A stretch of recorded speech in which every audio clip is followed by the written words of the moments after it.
This is Eugene Crowley, author of Upside Down World, The Lost of the Sacred Cosmos, wishing Rob McConnell and all listeners and viewers of the worldwide X Zone a very Merry Christmas and a healthy, happy, safe New Year. Go to my website, www.eugenecrowley.com, to buy my book and learn how to stay in the spirit of Christmas every day of the year by living in the Christ consciousness. Happy holidays. Ozzy, we're all in a hurry. Fall out the holly. Turn on the brightest string of lights we've ever seen. Spice up. The X Zone radio and TV show is largely an opinion talk show. All opinions, comments, or statements of fact expressed by Rob McConnell's guests are strictly their own and are not to be construed as those of the X Zone radio and TV show or in any manner endorsed by Rob McConnell, Relmar McConnell Media Company, Talkstar Radio Network, its affiliated stations, or employees.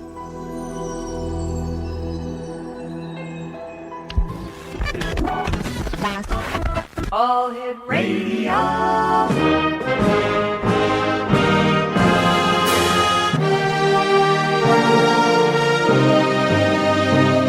Welcome to the X Zone, a place where fact is fiction and fiction is reality. Now, here's your host, Rob McConnell.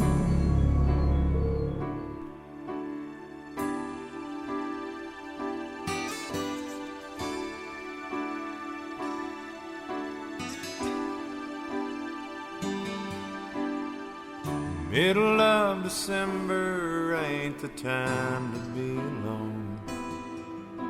It's just too close to Christmas and too far to go home.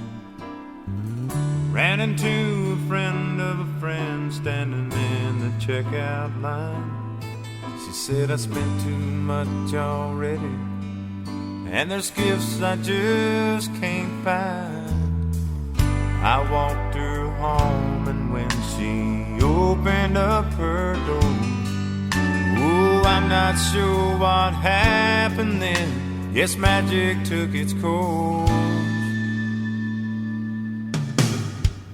Blame it on the mistletoe, 'cause what...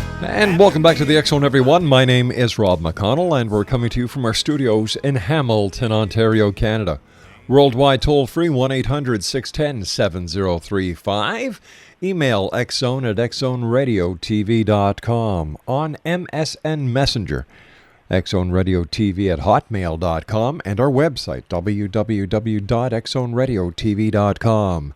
Don't forget, X Zone Nation, starting Thursday, December the 20th at 11 p.m. Eastern, I will be broadcasting for 26 hours straight and live until Saturday, December the 22nd at 1 o'clock in the morning, as my way of showing you that the world is not coming to an end. Now, this edition of the X Chronicles, the November issue, is dedicated to helping to dispel this myth that has children of all ages worried about the end of the world. The world isn't going to come to an end. We're not going to get smucked by a major comet or asteroid. The planet Nibiru is not out there. Scientists from all over the world scour the skies, and they are in total agreement that there is no threat of an apocalyptic, cataclysmic event happening on December the 21st, 2012. Even the Mayans say, hey, we never said it was the end of the world. We just said it was the end of a cycle. Please go to www.x-chronicles.com/November 2012 to read your online edition. X Zone Nation, my guest this hour is Shelby Beckett, and we're going to be talking to Shelby about what happens to us when we die. And joining me now is Shelby Beckett. And Shelby, first of all, I want to thank you so much for joining us here in the X Zone tonight. But what does happen to us when we die? Well, first of all, Rob, I'm going to thank you for inviting me to be a guest. It's a real pleasure to be on the show. What happens when we die is actually sort of the subject, in a way, of my novel, Between, that has just been released. And the information in there on this, and that it's a little more complex, of course, than it's presented in the book. But I've channeled for 40 years a being, a spiritual being that is, we call Jared. And according to Jared, what happens when we die can be a number of different things. It depends on what condition you are in mentally, what sort of belief system you have. There's a lot of evidence from near-death experiences and other investigations that sort of show that there's a great deal of similarity often in the experience of dying, which has to do sometimes with being in a dark space or a dark tunnel. Then there will be a light, and often there will be loved ones waiting who have already passed on, who are ready to greet you. There may be a being of light who emanates love and total acceptance. All right, we're going to have to do a little bit of a cliffhanger here because I've got to take my commercial break here. Please stand by. Shelby Beckett is my special guest. Her website is www.shelbybeckett.com, and we'll be back here from our studios in Hamilton, Ontario, Canada. Don't go away. Standing in the checkout line, she said I spent too much already, and there's gifts I just can't. So this is Christmas, and what have you done? Another year over, and a new one just begun. And so this is Christmas. I hope you had fun. The near and the dear ones, the old and the young. A very Merry Christmas. Exonation, Shelby Beckett is our special guest. Her website is www.shelbybeckett.com. And we're talking to Shelby this part of the show about what happens to us when we die. Now, Shelby, you said for the last 40 years you channeled a being, an entity, a presence by the name of Jared. How did you come to be a channel? Did it just happen one day unexpectedly? No, not really. In fact, I started out as a total skeptic. I came from a sort of scientific background. I have a master's in archaeology and some other science background, and my husband was an atheist. My husband at the time was an atheist. My brother was an atheist, and so there was a strong predilection towards science and not believing in all of this until I had a friend who was rhapsodizing about astrology, and I said to her, "Oh, come on, you don't believe that, do you?" And then I felt sort of embarrassed. I thought, well, that's kind of rude, and all I really know is what I read in the paper. So let me read a few books about it and study a little bit, and then I'll show her how silly it is. But I was even more embarrassed because I got interested. Ooh. And so I began not really getting much into astrology, but I branched off into such things as telepathy and clairvoyance and things of this nature, and became much more interested in that particular aspect of what's often termed the psychic or paranormal realm. And I was then part of a psychic spiritual study group led by, of all people, a Presbyterian minister who was later asked to leave his church when they found out what he was doing. But by that time, we'd studied a lot of different things. And he did an invaluable service because he taught us how to shield ourselves before we opened up to receive anything, which is one of the problems of not understanding what channeling is about. So I found out that I was very good at automatic writing. I don't know if you're familiar with that. Sure, yeah. Okay, and for any of your listeners who might not be, it's where you just sort of sit and hold a pen, preferably felt tip because it moves easier. And you just sort of open up and you request, and hopefully protecting yourself first and saying you're only open to what comes from the light and so forth. And you ask for a communicator to use your hand in order to write a message. And instead of the usual squiggles and lines, mine immediately started writing words and sentences. But it was very sloppy because it doesn't lift your hand, and there's no periods or no breaks in the sentences or anything else. So I thought, well, let me see if I can do it on the typewriter, and it turned out I could. And then eventually, after about 3 or 4 months, the typing began to say, if you'll sit quietly, I'll speak through you. And it took me about 6 months to work my nerve up to try that. But when I did, then my husband acted as a questioner, sort of, and that's when we became acquainted with Jared and the information that he has to offer. So it was kind of a lengthy process and sort of a devious one, getting there. But it shaped my whole life from this point, that point forward. Although I did really struggle with it for about 15 years because I was afraid people would think I was gullible and things like this. So it took me that long, first of all, to acknowledge the fact that my job was to get out of the way and stay out of the way, and also to really make a commitment to it. And I based it on the fact that in all the times that I had overheard Jared talking, because I don't go into a full trance, I go into an altered state, so I sort of end up in my head eavesdropping because I can't help it. And I will forget a great deal of the material, if not most of it, personal material, particularly afterwards. But I had never heard him say anything that was harmful to someone. And based on that and the fact that a lot of people felt he'd done them a lot of good, I decided I would make a commitment to do that. And so it's considerably more later than the 15 years, and I'm still working with him, and I feel that it's really enriched my life and hopefully the lives of many others. So who picked who to work with? Did you pick Jared, or did Jared pick you? Oh, Jared definitely picked me. I didn't pick him. I didn't even know he existed. And how did it feel once you realized that you are actually communicating with someone who is not in this realm of consciousness, not in this dimensional sphere that we're in? Well, people have asked me, "Oh, wasn't that scary?" Mm-hmm. And no, it never frightened me. I found it a little disconcerting at times because it's like overhearing a conversation in which you're physically present, but you're not participating, directly as far as you can tell, and never knowing what's going to come out of your mouth next. And sometimes he would say things. I had gone through a period, for example, of being an atheist, and I was just mellowing into agnosticism when I met him. And he would be talking about spiritual things, and I'd be sitting up in my head thinking, do we have to go into that? Do we really have to talk about that? Yeah. And so sometimes he will say things to people, and I wonder, oh my gosh, what is that? I don't know anything about that. But it turns out almost invariably that he knows what he's talking about if I don't get myself in the way and kind of, color things, as it's called.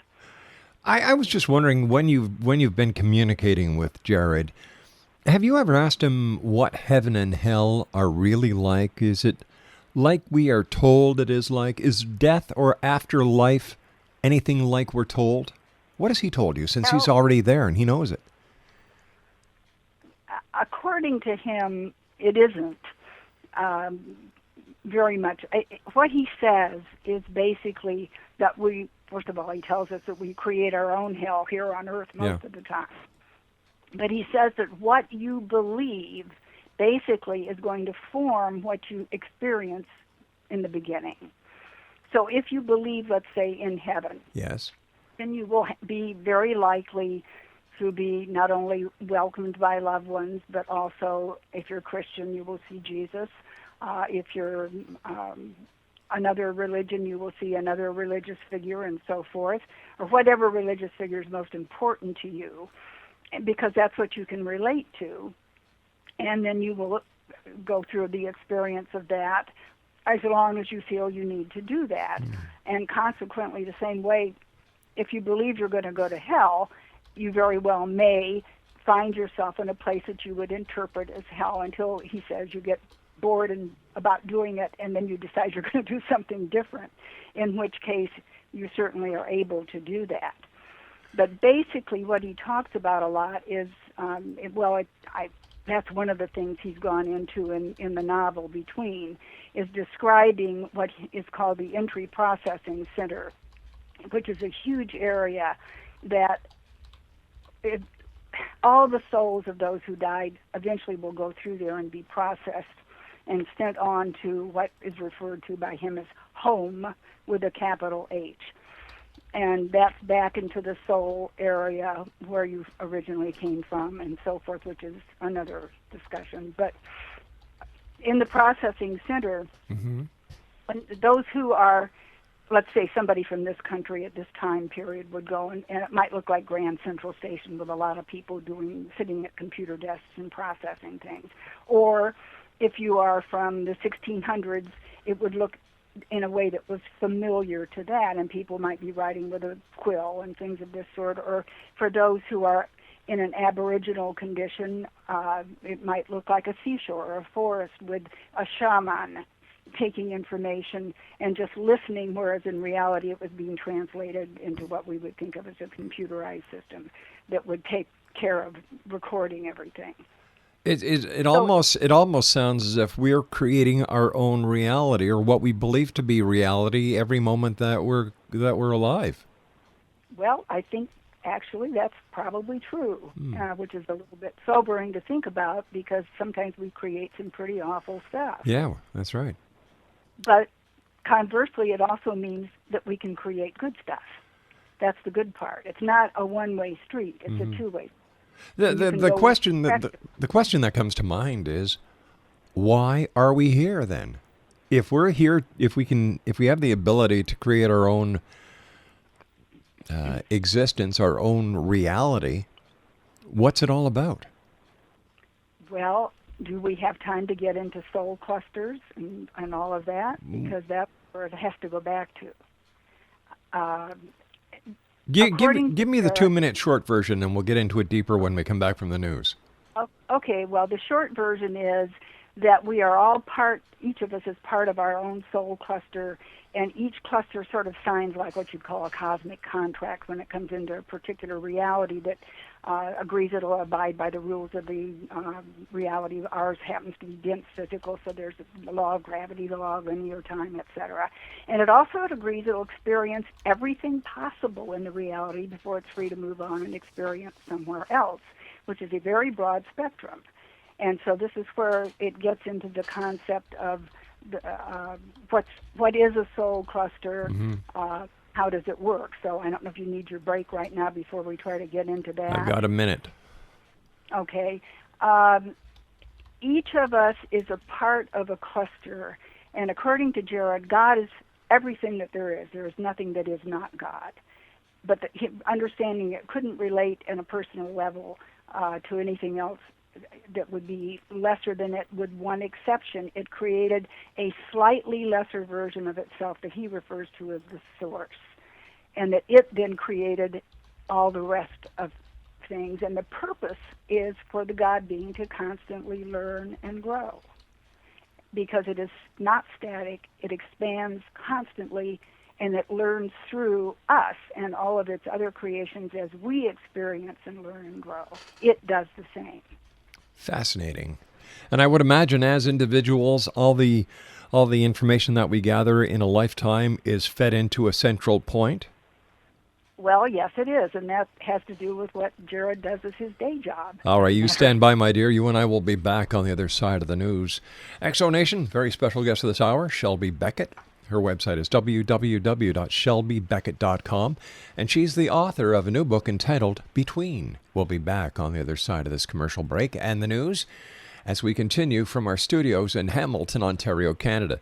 Don't forget, Exonation, Thursday, December the 20th, until Saturday morning, December the 22nd, I'm doing a 26-hour straight broadcast to help put at ease the children, the adults, the seniors who are being tormented by all this doom and gloom apocalyptic crap that people are spreading around the world needlessly. We'll be back on the other side of this break. Don't go away.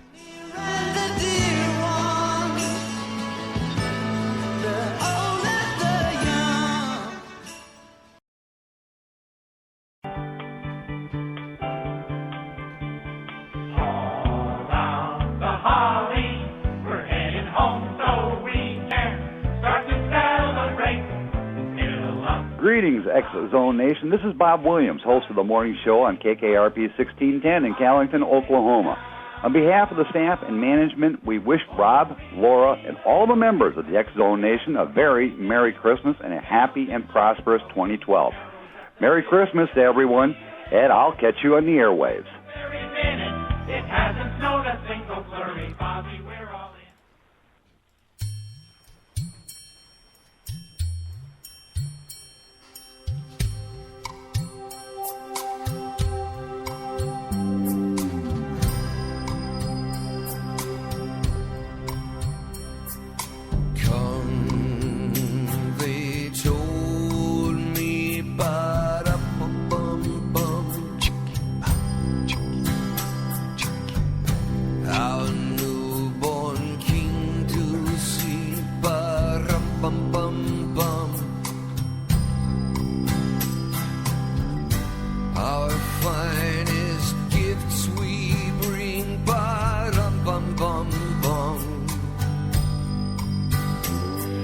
Welcome back, everyone. My guest this hour is Shelby Beckett, and though originally skeptical about the paranormal, Shelby has been channeling information for individuals and groups about life after death, reincarnation, energy healing, and related subjects for nearly 40 years now. She has led classes in psychic and spiritual development throughout the United States and is the author of Between, a novel that weaves Jared's information about life after death into the story. Her website is www.shelbybeckett.com. That's www.shelbybeckett.com. And Shelby, thanks very much for joining us. Congratulations on your book. But I'd just like to get back a little bit before we went to the commercial break. I asked you if all the information that we each live goes into a separate, into a pool, for example, like a mainframe computer. Does this mean that each one of us is actually a probe for possibilities that are fed into a computer that programs like Jared have access to? Well, let me describe to you what Jared says about himself, and that will answer that question. Okay. Okay? First of all, he never offers information unasked for, so everything that I tell you is the result of a question of some kind that someone has asked him that I have eavesdropped on, overheard because I couldn't help it in the altered state, and that we've taped or something that I'm able to draw the information from. And if I hear it long enough and it's mostly spiritual, which I remember. But anyway, what he says about himself is that he is he is part of what he describes as a traveling community. He says that there's no way to really equate that with what we know. The closest that he could come to it would be a starship, but that's not what it is. But he and two others like him are on this community, and the rest of the inhabitants are what we would think of as highly sophisticated computers, but they are actually sentient beings that have chosen to do this work and are supremely happy because they're doing exactly what they chose to do and have nothing to interrupt that. And what they do is gather up and sort and file away all the information about everything that has ever been thought, felt, said, done, or happened anywhere, anytime since the beginning of whatever. And Edgar Cayce referred to this as the Akashic Records, and you're probably familiar with that term. And he says that he is, that there are 3 levels on this traveling community, and each one of them, he and these other 2 like himself, are in charge of a level, sort of like a floor supervisor librarian. And that's his day job, and what he does through me is his service work. So it's sort of sobering to think that all those thoughts we have, we wouldn't want anybody to know about, are actually recorded somewhere. Yeah, it really is. It really is. So he can only answer if he's asked the question. Well, he will only answer because he says he functions as a servant of the source. That's the way he describes himself, which is this first creation of the entirety of the God being. And the source has given us free will, sort of as a birth gift, although it's like a two-edged sword, actually. And the source isn't going to tamper with it, and if it isn't going to tamper with it, he certainly is not going to tamper with it.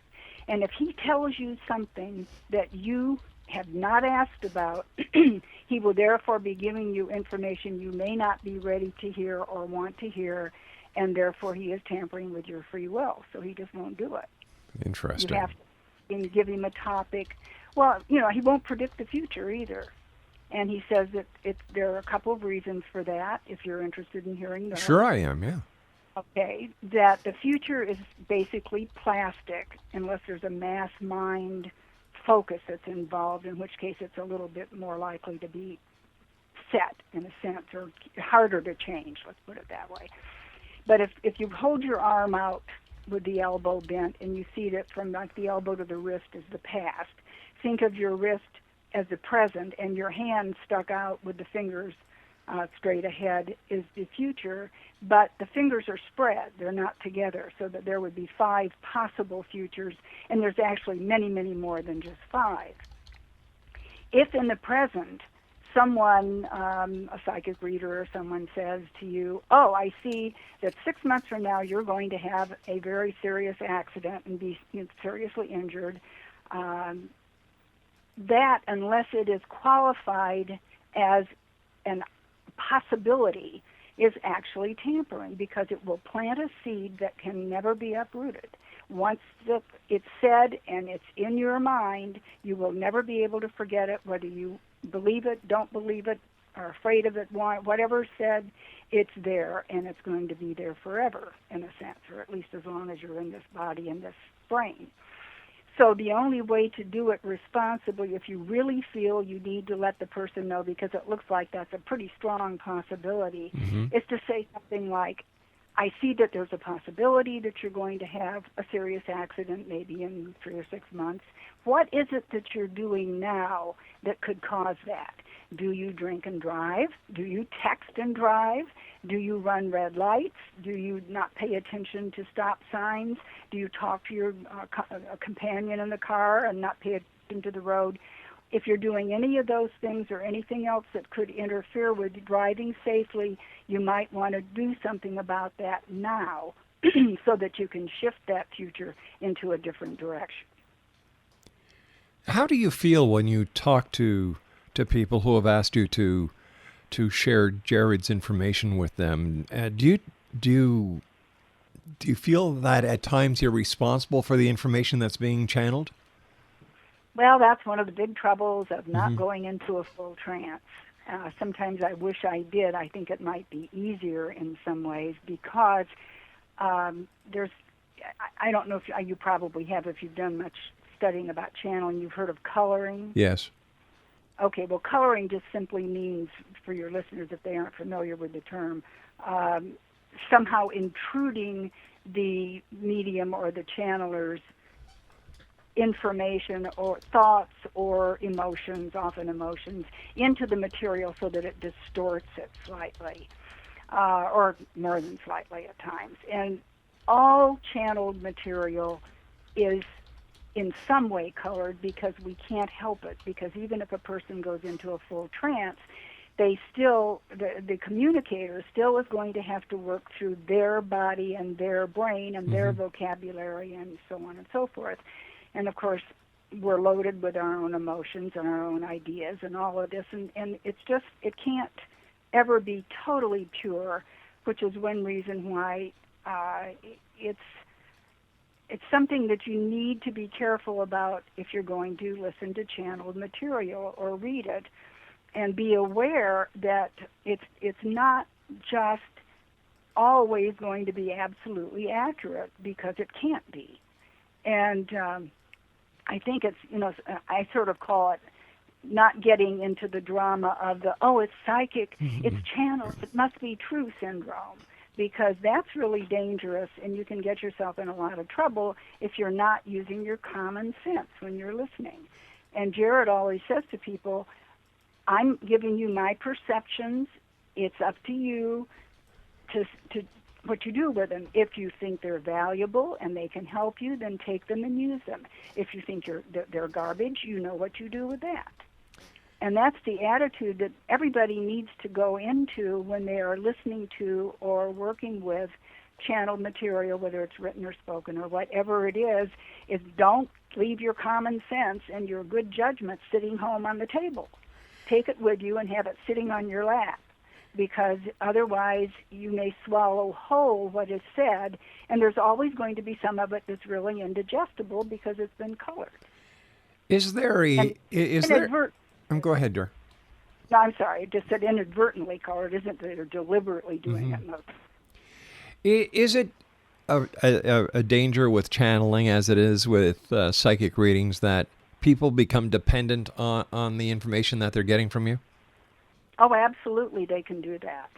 So how do you prepare, or how do you protect the people who go to you from becoming too dependent on you? Well, what I usually do is, if they keep coming with the same question, and they are getting the same answers from Jared, I have actually just said, we don't need to be doing this anymore, because you need to be working some on your own, and obviously things are not going in the way that they could, so that they're really helping you. You need to practice more at home on working on those issues. But it's really hard sometimes, and it depends on what sort of state the person is in. Sometimes you're in a real crisis, and they need that help, and they need it for more than one or two times, and then that's fine. But if it just goes on, and it's the same person with the same questions and the same not doing what the answers recommend, and when they're there, they're saying, oh, yes, that's right, I'm going to do that. And then the next time they come, it's the same answer, and it's, oh, that's right, I'm going to do that. Then that's another matter. Exonation, our very special guest this hour is Shelby Beckett. Her website is www.shelbybeckett.com, and she's the author of Between. And Shelby, has there ever been a time when somebody has sat in front of you and asked you to communicate with Jared, and he's just has told you, no way? No, I haven't had that specifically happen. Jared is very loving and very compassionate, and all he wants to do is help. Right. So he's tolerant of people. Once I could not tune in because I went to their house and they were heavy smokers, and the smoke prevented me from really connecting properly, so I couldn't do it then. Once Jared has said twice, I take it back, when he was giving information to someone and they were really angry about hearing, they had asked about what the problem was, and he told them, and they did not like the answer, and they got really angry. Really, eh? And he said, I think that we need to stop, because obviously this is not doing any good for you. So I wish you well, and essentially I'm leaving. And he did. But that's only happened twice in 40 years. Well, that's not too bad. Twice in 40 years. Most people, well, first of all, I tell them ahead of time, it's not a psychic reading. Right. He is not to tell you you're going to meet a handsome stranger and, run off to Brazil or whatever. And he's also not going to predict the future for you. So that right there cuts out a lot of people that just simply don't want to come, because they either want a prediction or they want to just have him tell them what to do, and he won't tell you what to do. He'll give you suggestions, and he's extremely good at helping you make choices by showing you options and things of this nature. But basically, he wants to help a person learn to do it for themselves. What was it like the first time that you actually sat down in front of somebody and gave them the information that was being channeled to you from Jared? Well, that was scary in a way. The Jared part wasn't scary, but wondering if I was really connected well enough that's been my major issue. Am I really connected completely? And I still have to admit that I'm sort of skeptical sometimes myself. I know it's going to sound really weird and maybe tacky to say that, but I think I'm about 95% sure now that Jared is who and what he says he is, because I've seen so much evidence for it, and I've had so many personal connections with him. that I'm almost 100% sure. But I have my moments when I think, is this for real? Mm-hmm. And I guess I wouldn't be human if I didn't. And Jared says it keeps me honest, so I guess it's okay. I have to agree with Jared there. It certainly does. It keeps you in check, doesn't it?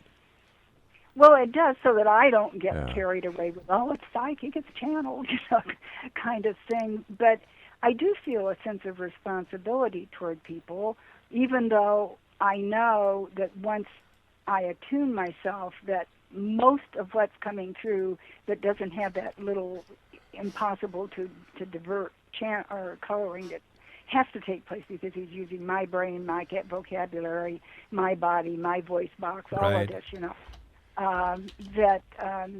it's I still feel like, well, maybe I got in the way or something, or was that the right answer? And I don't know. It can be a little nerve-wracking at times. I think it'd be simpler to just go in a full trance, and when you wake up, they know what has come through you, but you have no idea what you said. It would probably be easier. All right, my dear friend, you and I have to take our final break before we end. So please stand by. Shelby, really nice talking to you. Exonation Shelby Beckett is our special guest this hour. www.shelbybeckett.com. That's www.shelbybeckett.com.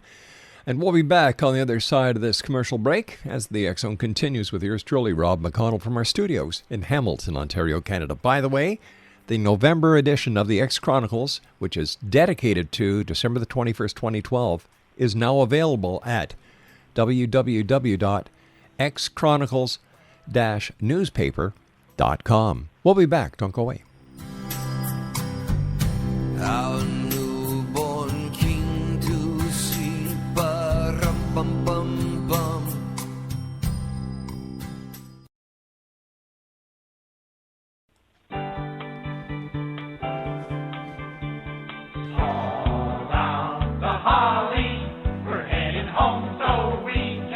Howdy, this is Jim Mars.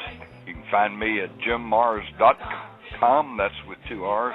And I'm just calling to wish Rob and Laura and all the members of the X Zone Nation a very Merry Christmas, a happy, healthy, love-filled, spiritual, and productive New Year for 2012. Hang on to your hats, folks. It's going to be a bumpy ride, but we're all in it together. Merry Christmas. Ho, ho, ho. Bobby, we're all in a hurry. Fall out.